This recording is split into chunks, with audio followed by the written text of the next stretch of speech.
Hello friends, पाई class में आपका स्वागत है। तो आज हम फिर से लाभ हानि से संबंधित क्वेश्चन को सोल्व करेंगे, लेकिन इससे पहले हम एक बात को जानेंगे।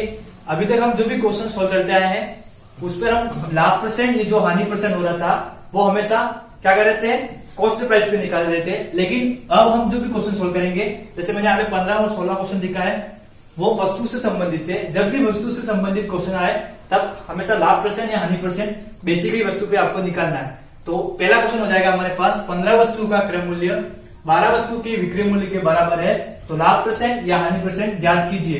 तो सबसे पहले हमारे पास 15 वस्तु है, तो पहले समझ लेते हैं कि लाभ परसेंट या हानि परसेंट हो रहा है कि नहीं हो रहा है। तो हमारे पास जैसे ये हो गया 15 वस्तु है, ये हमने क्रय की, जैसे कि मान लिया, ठीक है, ये क्रय की मैंने मान लिया कि 150 रुपये में हमने क्या की, क्रय की। तो हमको पता है कि एक वस्तु का मूल्य कितना हो गया, 10 रुपया। प्रति वस्तु की बात कर रहे हैं तो कितना हो गया, मैं यहां पे लिख देता हूं प्रति वस्तु, ठीक है। तो कितना हो गया, 10 रुपये। अब 12 वस्तु को विक्रय किया है, तो 15 वस्तु हम 150 रुपये में हमने खरीदी, और उसी भाव पर यहाँ पे जो है मूल्य जो रहेगा वो सेम रहेगा। तो 150 रुपये में हमने कितनी वस्तु को बेचा, 12 वस्तुओं को। तो 15 वस्तु हम खरीद के लाए 150 रुपये में, और 12 वस्तु को बेचा कितने में, 150 रुपये में। तो हमारे पास वस्तु कितनी बची, शेष 3 वस्तु हमारे पास रही। तो हमें लाभ होगा कि हानि होगी, तो लाभ होगा, क्योंकि हमारे पास शेष वस्तु बची है। हमने 150 रुपये 12 वस्तु बेच के कमा लिया है, लेकिन हमारे पास शेष 3 वस्तु है, और एक वस्तु कितने की है, 10 रुपये की। तो हमारे पास लाभ कितना हो रहा है, 30 रुपये का क्या हो रहा है, लाभ हो रहा है। तो 12 वस्तु जब बेची हमने, तब इसका मूल्य कितना हो जाएगा, एक वस्तु का मूल्य 10 रुपया है, तो 12 वस्तु का कितना हुआ, 120 रुपया। तो हमने जो भी वस्तु लाए थे हम, ठीक है, खरीद के, वो 150 रुपये में बेची, और इसका मूल्य कितना हो गया, 120 रुपया, और हमने कमाया कितना, 30 रुपया। वास्तविक मूल्य कितना हो जाएगा इसका, 120, और कमाया कितना, 30 रुपया। तो यहाँ ठीक है, ये समझ लीजिए कि हमें लाभ होगा। अब निकालेंगे कैसे, तो वही हमने कहा कि अभी कि 15 12 जो बेची गई वस्तु इस पे निकालेंगे। तो 12 वस्तु बेची है, कितनी वस्तु हमारे पास, जैसे 3 वस्तु का लाभ हो रहा है, और हमेशा परसेंटेज निकालते हैं तो 100 का क्या करते हैं, मल्टीप्लाई। ये कटेगा कितनी बार कटेगा, 4 बार, और 4 से कटेगा कितनी बार, 25 बार। तो हमारे पास प्रॉफिट कितना हुआ, 25% का लाभ होगा, ठीक है। तो ये हमारा आंसर हो जाएगा। अगर आपको इस प्रकार से समझ में नहीं आए तो आप इस टाइप से भी कर सकते हैं। जैसे 15 वस्तुओं का क्या है, का मतलब होता है मल्टीप्लाई, क्रय मूल्य का मतलब होता है कॉस्ट प्राइस किसके बराबर है, 12 वस्तुओं के सेलिंग प्राइस के बराबर। अब जब भी इस टाइप से क्वेश्चन बनता है तब हम क्या करते हैं कि अनुपात निकालते हैं। तो कॉस्ट प्राइस का अनुपात ये 12 इसके मल्टीप्लाई में है, यहाँ पे आ जाएंगे, और यहाँ पे एसवी के मल्टीप्लाई में क्या आ जाएगा, बटे में क्या आ जाएगा, 15।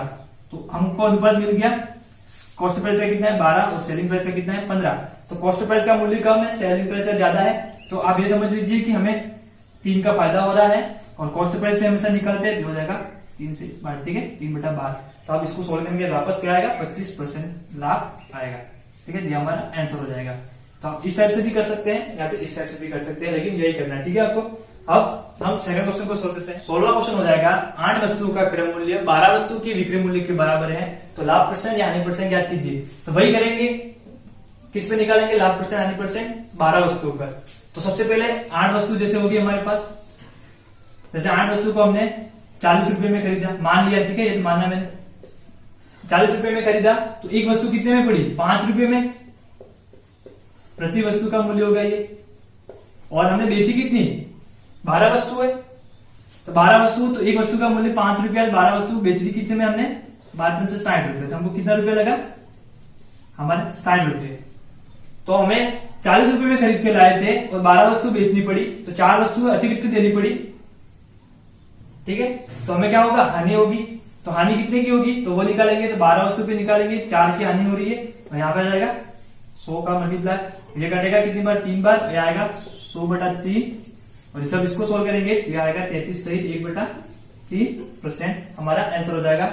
और ये भी क्या हो रही है, हानि हो रही है, तो मतलब लॉस होगा, ठीक है। तो ये आप ध्यान रखिए।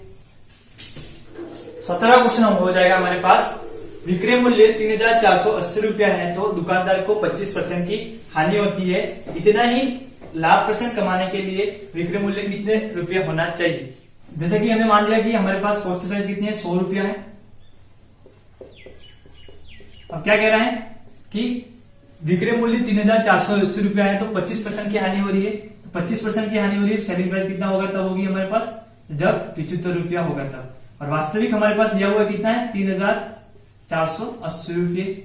और जब इतना ही परसेंट लाभ कमाना हो तो कितने में बेचनी होगी, तो 100 की वस्तु है, इसको कितने में बेचनी पड़ेगी, 125 रुपये में, तब जाके हमें 25% का लाभ होगा।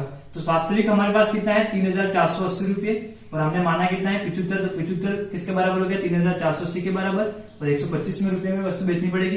ये कटेगा कितनी बार कटेगा, 3 बार, और ये कटेगा 5 बार। अब इसको सोल्व करेंगे तो ये आएगा 1160, और इसको हम मल्टीप्लाई कराएंगे, कितना आएगा 0, 30, 3, 5 और 3 8, और ये हो गया 5। तो 5800 रुपये में हमको वस्तु को बेचना पड़ेगा, तब जाके 25% की जो हानि हो रही थी वो 25% लाभ में बदल जाएगी। ठीक है, तो ये हमारा विक्रय मूल्य आ गया, सेलिंग प्राइस।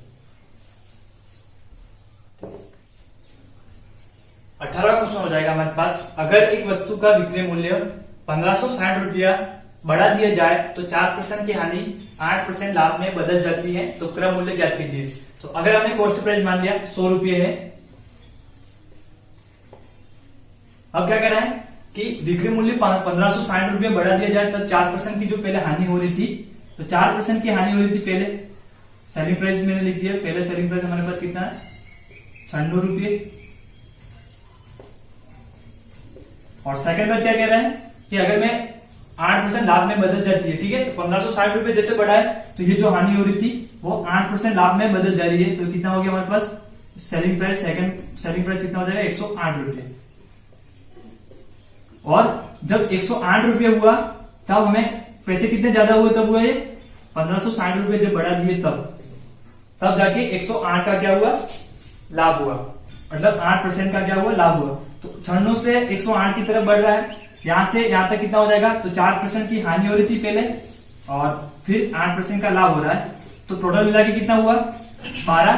तो 12 का गैप इसके बराबर हो जाएगा 1560 के बराबर। और हमको ज्ञात क्या करना है कि उसका क्रय मूल्य ज्ञात कीजिए, तो क्रय मूल्य में माना कितना है 100, तो ये कटेगा कितनी बार कटेगा, तो ये हो जाएगा हमारे पास 12, ठीक है, ये आ जाएगा 3 और ये आ जाएगा 130। तो हमारा आंसर कितना हो जाएगा 130 मल्टीप्लाई 100, और ये हो जाएगा 13,000 रुपये, हमारे पास आंसर हो जाएगा। ठीक है, तो एक बार मैं फिर से बता देता हूं, ये जैसे कि एक वस्तु है उसका विक्रय मूल्य कितना है 1560 रुपये, सॉरी एक वस्तु है उसका विक्रय मूल्य जब 1560 रुपये बढ़ा दिया जाता है तो 4% की जो पहले हानि हो रही थी वो 8% लाभ में बदल जा रही है, तो क्रय मूल्य ज्ञात करना है। तो क्रय मूल्य मैंने 100 माना, अब 4% की हानि हो रही है तो पहली बार सेलिंग प्राइस कितना होगा 96 रुपये, सेकंड बार 8% का लाभ हो रहा है तो कितना हो जाएगा 108। पर जब 1560 रुपये बढ़ा दिए जाते हैं तब 108 का लाभ हो रहा है, तो 96 से 108 कितना हुआ, 96 में 100 तक आने के लिए 4 और 108 तक आने के लिए 8, ये कितना हुआ 12। तो 12 का जो गैप है वो कितने किसके बराबर है 1560 के बराबर। हमको कॉस्ट प्राइस ज्ञात करना है, तो यहाँ पे 100 का क्या हो जाएगा मल्टीप्लाई हो जाएगा, और इसको सोल्व करेंगे कितना आएगा हमारे पास 13,000 रुपये, तो इसका क्रय मूल्य कितना हो जाएगा 13,000 रुपये। लास्ट क्वेश्चन है हमारे पास, किसी वस्तु का विक्रय मूल्य 3500 रुपये है तो दुकानदार को 16 सहित 2/3% लाभ होता है, तो क्रय मूल्य ज्ञात कीजिए। तो इस प्रकार के क्वेश्चन में आपको क्या करना है, पहले इसको क्या करना है, सबसे पहले मिश्रित भिन्न है तो इसको साधारण भिन्न में बदलना है। तो 16 सहित 2/3 का मतलब क्या होता है, तो 16 का टेबल हम 3 बार बोलेंगे कितना हो गया 48, और 48 में 2 प्लस करेंगे कितना हो गया 50/3, और परसेंट का मतलब होता है 1/100। अब ये दोनों कट जाएगा कितना आएगा 2, और आ जाएगा 1/6। तो इसका मतलब ये हुआ कि वस्तु का विक्रय मूल्य कितना है 3500 रुपये, तो लाभ कितना हो रहा है 16 से 2/3। 16 से 2/3 का मतलब ये होगा कि अगर हमारे पास कॉस्ट प्राइस कितना है 6 है तो हमें 1 का क्या हो रहा है लाभ हो रहा है, तो सेलिंग प्राइस कितना है 7। अब जब कॉस्ट प्राइस का अनुपात मिल गया और सेलिंग प्राइस का मिल गया तब हम आसानी से ज्ञात कर सकते हैं। तो कितना क्या निकालना है, क्रय मूल्य ज्ञात करना है। तो सेलिंग प्राइस कितना हमारे पास 3500 रुपये पहले से दिया हुआ है, तो ये 7 किसके बराबर हो गया 3500 के बराबर। और हमको ज्ञात क्या करना है कॉस्ट प्राइस, तो कॉस्ट प्राइस है कितना हमारे पास 6, तो यहाँ पे 6 का मल्टीप्लाई हो जाएगा, ये कटेगा कितनी बार कटेगा 5 बार, और ये दोनों जीरो इसके पीछे आ जाएगा, कितना हो गया ये 500 मल्टीप्लाई, तो ये हो जाएगा हमारे पास 30,000 रुपये। तो हमारा आंसर क्या हो जाएगा 30,000 रुपये, इसका आंसर हो जाएगा। तो मैं उम्मीद करता हूं कि आपको ये हमारा वीडियो पसंद आया होगा। तो आप वीडियो को लाइक शेयर एंड सब्सक्राइब करें। जय हिंद, जय भारत।